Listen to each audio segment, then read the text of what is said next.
Well, I mean, skin's waterproof. Whoever invented it's a genius. So. Do you ever do quite so much kind of early morning PT as you did when you were in the army? There's not much call for it in the insurance world, unfortunately. And Walking with the Wounded really helped you with that? Massively so, yeah. I can't thank them enough. If that wasn't on message. That's good.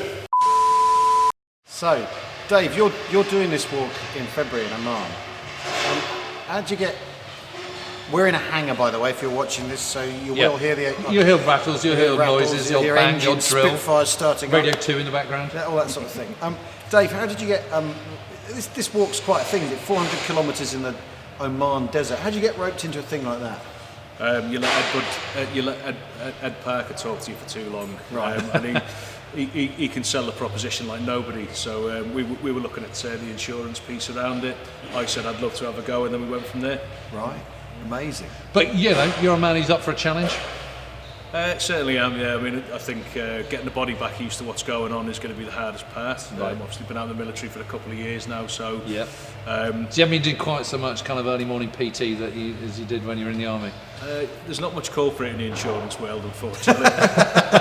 So it did sort of go away for quite a while, and this is one of the best things about Walking with the Wounded, is it's reinvigorated the whole, let's get out and do something, actually start bringing that military mentality back to it. Yep. Is that something that's quite hard when you leave the military and you come into civilian life? Because after all, one of the things about being in the military is they do tell you what to do. It is kind of structured. It's all very well worked out for you. Is that a challenge when you leave? I think it certainly is. I mean, it's obviously easier to not do, loads of fitness and things like that. And life to a certain degree gets in the way, of course. You're now starting to form a new career in something that's totally different to what you've known before. So keeping that routine is difficult, and maintaining it is even harder. But it's something that Walking with the Wounded understand that sort of the idea about that routine, getting the endorphins flowing through the body. It helps the body and the mind. Yeah. And Dave, how many of you are doing it? There's 6 of us doing the actual walk. 5 veterans, 1 currently serving. Right. So one of the biggest things that Ed especially focused on was the idea of how do you actually get along. Yeah. Keep yourselves going. Teamwork, camaraderie, it's all that kind of stuff, isn't it? Well, it is. I mean, everyone's been out to the desert in some degree or another. And all understand the sort of trials and tribulations you're going to see out there. So the most important thing, you can get your body ready, right? But it's getting the mind ready to go and do something which is going to be physically taxing, but there's going to be some low moments out there we're all expecting as well. So it's very interesting. And that's the point where you all start taking the piss out of each other really heavily, isn't that it?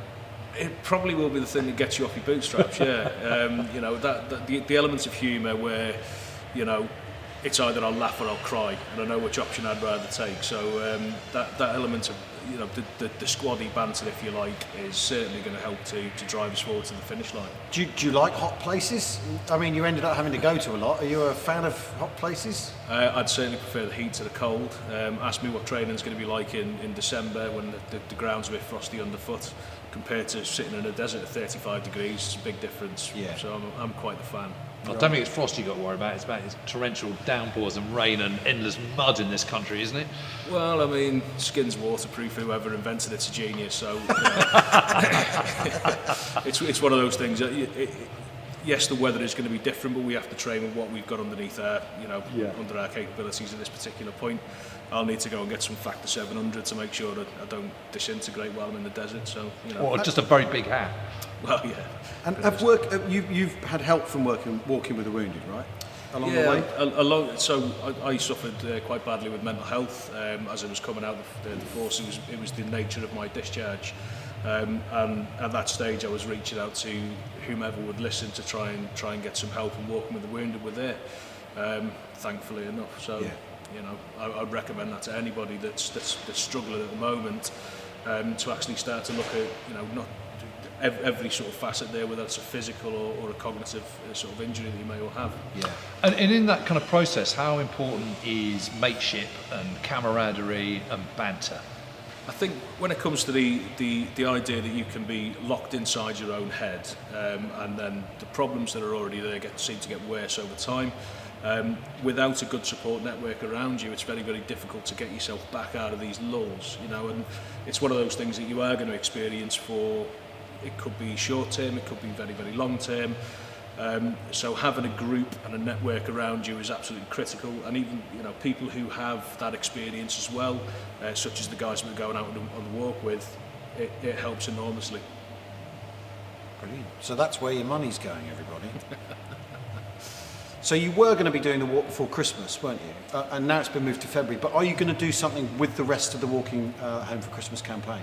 We certainly are. I mean, you know, it was obviously a fast-moving thing, the fact that we've only just found out it's been postponed. But the critical element of this whole thing is still getting out there, you know, instead of going back into this lockdown mentality, bit of isolation, which is never good for anybody. Having a friend around the corner or a neighbour, you know, it doesn't have to be a servant soldier.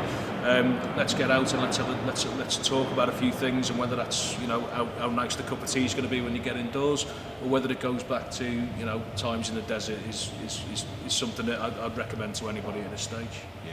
Get some air going through you. Exactly. Get some conversation. Exactly. See the world, see the countryside. See a little bit of the world, yeah, exactly. Yeah, I mean, always good. It's a little bit of the bleak winter period coming up, but it doesn't have to be bleak. They can be quite enjoyable walks, even though it might be Beautiful but bleak. there you go. Yeah. I'm going to Bleak skip. but beautiful. I'm going to skip the desert if it's all the same to you. I think most people are on the same boat as yourself there. A thing James and I talk about a lot on our podcast is this idea of walking the ground. Yeah. And the idea of being on your feet in a specific place, seeing it with your own eyes, and then chewing the cud about it. Last year we went to Arnhem and walked some of the ground there, and you walk where the bridge is, where they had their last stand on the Yeah, bridge. and you're standing on the same spot that they were standing in 75 years and you ago. can It's completely begin to understand it and then relate to it and talk about it and talk your way through it. So that's a thing people can. I mean, we don't just have to walk around the park. You can go somewhere meaningful to yourself. I mean, the desert's obviously a place that you have a relationship with, for better or worse. So it's about doing that as much as anything else, isn't it? Yeah, I think so. And the idea of going somewhere of significance to yourself, it will bring back some fond memories, you know, regardless of, you know, what may well have happened there in the past. And I certainly try and do that. Fortunately enough for me, I live near where I was based back in the olden days. So, Right. you know, there's a lot of memories that you can pick up and go, I remember getting beasted around here by so-and-so. happy days. Oh yeah, they're the fondest of memories, of course. So, you know, it's something I'd certainly say, instead of, like you say, instead of going around the park, you know, you could be walking to your favourite football pitch, you know, where you used to play when you were 10. Right. You know, something like that I think is very worthwhile. at this Bottom stage. line is, walking is good on so many different levels. And talking, talking. walking and talk. Walking and talking. You know, It's I mean, walk and talk. I can walk and talk at the same time. Yeah. I can just about multitask that much. I couldn't do that when I was in, so but yeah, I think that's pretty much the message. Get out there, get some miles under your legs, and get some stories told. Christmas, I imagine, is a particular, because it's a family time and it's a pressured time, if we're honest with ourselves. Christmas must be, when you first come out of the services, must be quite a tall order. I think you're dead right on that one, you know, and it's not just missing food fights in the mess. It is a pretty tough time, you know, and a lot of people can lock themselves away and sort of go into a deeper and darker hole than they may already be in. So the idea of getting out and getting some miles on your legs is absolutely critical. But what I'd like to say is that it does get better. You know, not every day is going to be 100%, but it is a journey that you're about to go on.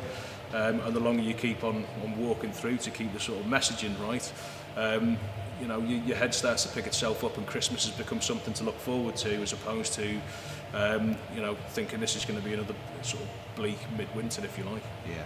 And Walking with the Wounded really helped you with that. Massively so, yeah. I can't thank them enough.